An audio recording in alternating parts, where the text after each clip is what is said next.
Committee তৈরি করেছে। Committee তৈরি করার পরে সিদ্ধান্ত হয়েছে কমিটি যা বলতে যে হাদিসগুলি বলতে অর্ডার করবে সেই হাদিস বলতে পারবে, যা বলতে নিষেধ করবে তা বলতে পারবে না। সেখানে পরিষ্কার লেখা হয়েছে কমিটি নিষেধ করেছিল আহলে বাইতের ফাজাইল বলা বন্ধ।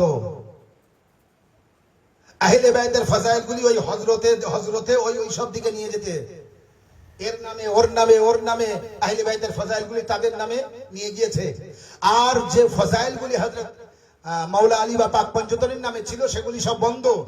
নামাজের বিষয় বলো, রোজার বিষয় বলো, কোরআনের বিষয় বলো, হজের বিষয় বলো, পঞ্চতনের ফজিলত যা নবী বলেছে সেগুলি বয়ান করতে পারবে না।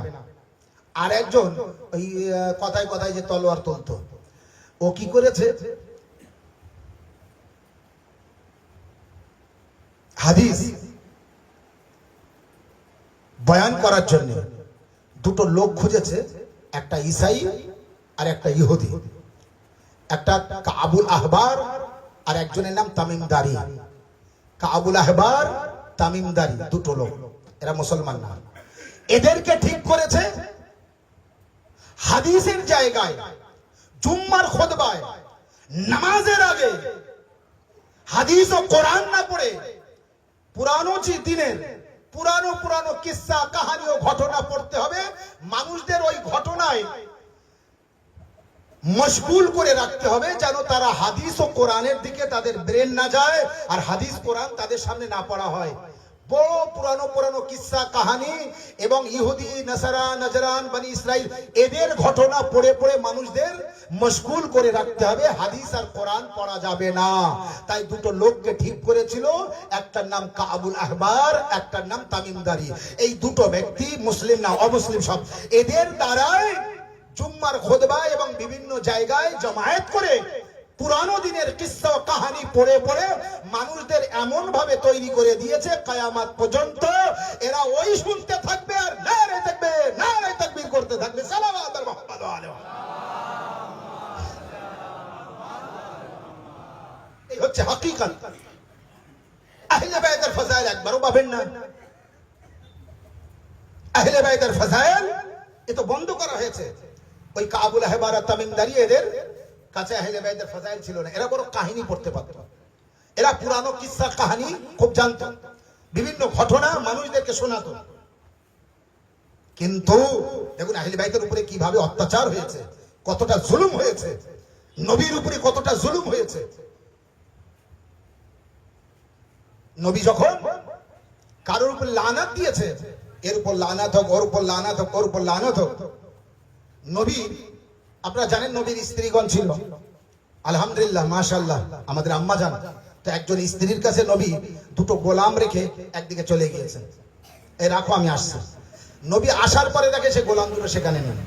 তো তাকে বলছে আমার সে গোলাম, বলি ইয়া রাসূলুল্লাহ আমি এখানে রেখে একটু অন্য মহিলাদের সাথে কথা বলতে গিয়েছিলাম, এসে দেখছি তারা পালিয়ে গিয়েছে। তো নবী বলছে লানাত হোক তোর উপর। তখন সেই স্ত্রীর মুখ কালো হয়ে গিয়েছে। এবার স্ত্রী, এবার নবী বলছে কি ব্যাপার তোমার মুখ কালো কেন? বলে আপনি আমার উপর লানাত পড়েছেন। বলে তুমি জানো না আমার লানাত মানে কি? বলে কি?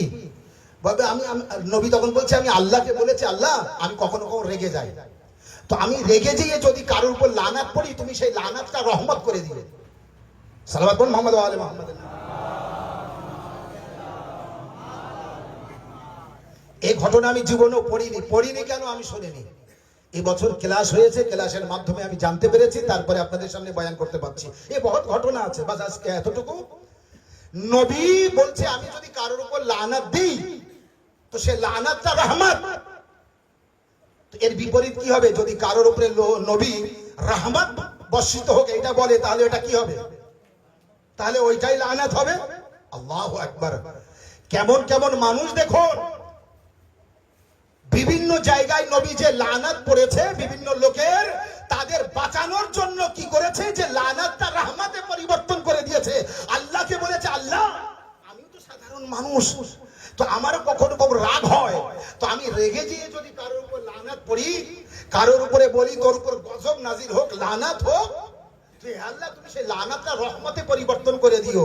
তো জানো না আমার লানাত পড়া মানে ওটা রহমত, মানে ইয়াজিদকেও বাঁচিয়ে দিল, মাবিয়াকেও বাঁচিয়ে দিল, সব গুনাহগারকে বাঁচিয়ে দিল। সালাওয়াত মুহাম্মদ ওয়া আলি মুহাম্মদ। চোর চোরের বাঁচায় না, কিভাবে বাঁচিয়ে দিয়েছে দেখুন। কিন্তু নবীর উপরে কত বড় ইলজাম, নবী পাক সাল্লাল্লাহু আলাইহি ওয়া সাল্লামের উপরে কত বড়, নবীকে মজরু করা হয়েছে, নাউজুবিল্লাহ ছোট করা হয়েছে, নবীকে সাধারণ মানুষের সাথে মিলিয়ে দেওয়া হয়েছে, নবীকে কতটা আল্লাহ মাফ কর কতটা খারাপ করা হয়েছে অন্য মাযহাবের মানুষের কাছে। কিন্তু নাউজুবিল্লাহ নবী এমন ছিল, নিজের স্ত্রীর উপরে রেগে গিয়েছে, লানত পড়েছে, কি কোনোদিন হতে পারে? এই সব ঘটনা তৈরি করলো কারা?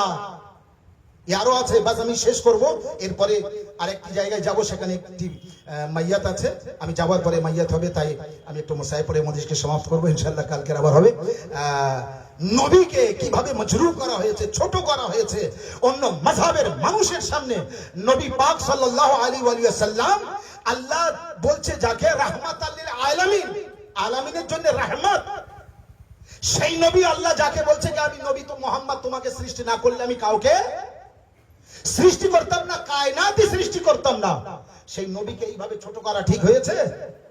সেই নবীকে এইভাবে নাউজুবিল্লাহ সাধারণ মানুষ বলে, আমিও কখনো কখনো, আমিও সাধারণ মানুষের মতো, আমিও কখনো কখনো রেগে যাই, আর আমি রেগে যেয়ে যা বলবো সব লানাত হবে না, সব রহমত হবে। কি হয় কোনোদিন? নবী রেগে যাবেন? যে নবীকে একজন তলোয়ার নিয়ে মারতে এসেছে, 3 বার তলোয়ার